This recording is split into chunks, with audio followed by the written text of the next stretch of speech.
जय माता दी दोस्तों। तो चलिए आज मैं आप सभी के लिए लेके आई हूँ माँ वैष्णो देवी की स्वार्थिक प्रचलित कथा। सनातन धर्म को मानने वाले माता वैष्णो देवी की महिमा गाते नहीं थकते हैं। हमारे धर्मशास्त्रों में कलयुग में लोगों के कष्ट हरने के लिए देवी देवताओं के नाम जप के साथ साथ कथाएं भी बेहद उपयोगी बताई गई हैं। स्थान और काल में भेद की वजह से कथाओं में भी कुछ अंतर पाए जाते हैं। बस मन में सच्ची श्रद्धा होनी चाहिए। प्रभु कृपा अवश्य करते हैं। वैसे तो माता वैष्णो देवी से जुड़ी कई कथाएं हैं, पर जो कथा सबसे अधिक प्रचलित है वह आज मैं आप सभी के लिए लाई हूँ। वैष्णो देवी ने अपने एक परम भक्त पंडित श्रीधर की भक्ति से प्रसन्न होकर उसकी लाज बचाई। माता ने पूरे जगत को अपनी महिमा का बोध कराया। तब से आज तक लोग इस तीर्थ स्थल की यात्रा करते हैं और माता की कृपा पाते हैं। कटरा से कुछ दूरी पर स्थित हंसाली गांव में मां वैष्णो के परम भक्त श्रीधर रहते थे। वे निसंतान होने से दुखी रहते थे। एक दिन उन्होंने नवरात्रि पूजन के लिए कुंवारी कन्याओं को बुलाया। मां वैष्णो कन्या वेश में उन्हीं के बीच आ बैठी।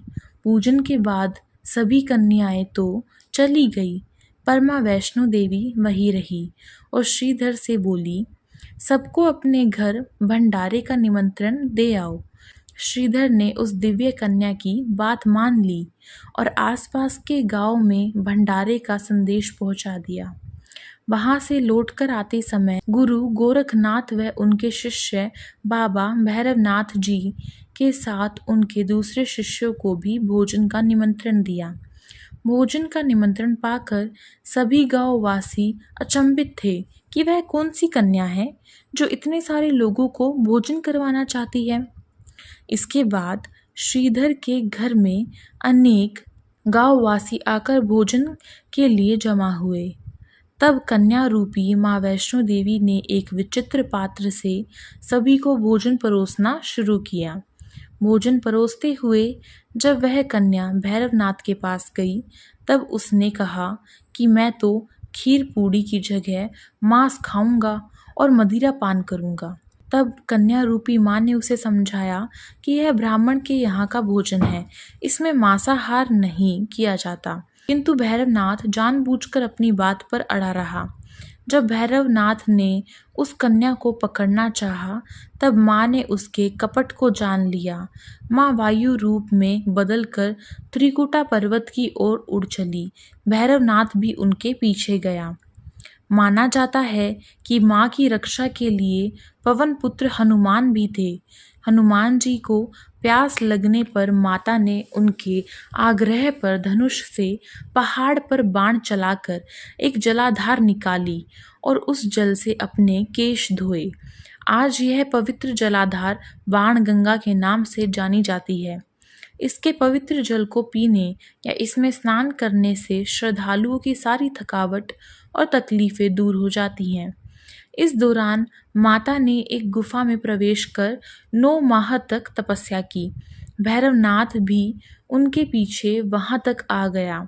तब एक साधु ने भैरवनाथ से कहा कि तू जिसे एक कन्या समझ रहा है वह आदि शक्ति जगदम्बा है, इसीलिए उस महाशक्ति का पीछा छोड़ दे। भैरवनाथ ने साधु की बात नहीं मानी। तब माता गुफा की दूसरी ओर से मार्ग बनाकर बाहर निकली और यह गुफा आज भी अर्धकुमारी या आदि कुमारी या गर्भजून के नाम से प्रसिद्ध है। अर्धकुमारी के पहले माता की चरण पादुका भी है। यह वह स्थान है जहां माता ने भागते भागते मुड़कर भैरवनाथ को देखा था। गुफा से बाहर निकलकर कन्या ने देवी का रूप धारण किया। माता ने भैरवनाथ को चेताया और वापस जाने को कहा, फिर भी वह नहीं माना। माता गुफा के भीतर चली गई। तब माता की रक्षा के लिए हनुमान जी गुफा के बाहर थे और उन्होंने भैरवनाथ से युद्ध किया। भैरव ने फिर भी हार नहीं मानी। जब वीर लंगूर निडाल होने लगा, तब माता वैष्णवी ने महाकाली का रूप लेकर भैरवनाथ का संहार कर दिया। भैरवनाथ का सिर काटकर भवन से 8 किलोमीटर दूर त्रिकुट पर्वत की भैरव घाटी में गिरा दिया।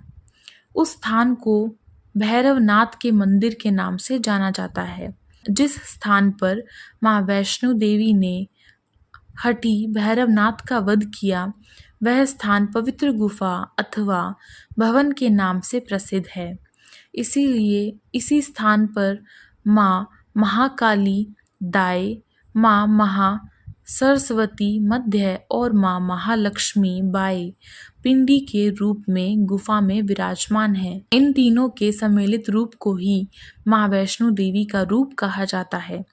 कहा जाता है कि अपने वध के बाद भैरवनाथ को अपनी भूल का पश्चाताप हुआ और उसने मां से क्षमादान की भीख मांगी। माता वैष्णो देवी जानती थी कि उन पर हमला करने के पीछे भैरव की प्रमुख मंशा मोक्ष प्राप्त करने की थी। उन्होंने न केवल भैरव को पुनर्जन्म के चक्र से मुक्ति प्रदान की, बल्कि उसे वरदान देते हुए कहा कि मेरे दर्शन तब तक पूरे नहीं माने जाएंगे जब तक कोई भक्त मेरे बाद तुम्हारे दर्शन नहीं करेगा। उसी मान्यता के अनुसार आज भी भक्त माता वैष्णो देवी के दर्शन करने के बाद करीब 3.25 किलोमीटर की खड़ी चढ़ाई करके भैरवनाथ के दर्शन करने जाते हैं। इस बीच वैष्णो देवी के 3 पिंड सहित एक चट्टान का आकार ग्रहण किया और सदा के लिए ध्यान मगन हो गई। इस बीच पंडित श्रीधर अधीर हो गए। वे त्रिकुटा पर्वत की ओर उसी रास्ते आगे बढ़े जो उन्होंने सपने में देखा था। अंततः वे गुफा के द्वार पर पहुंचे। उन्होंने कई विधियों से पिंडों की पूजा की और अपनी दिनचर्या बना ली। देवी उनकी पूजा से प्रसन्न हुई। वे उनके सामने प्रकट हुई और उन्हें आशीर्वाद दिया।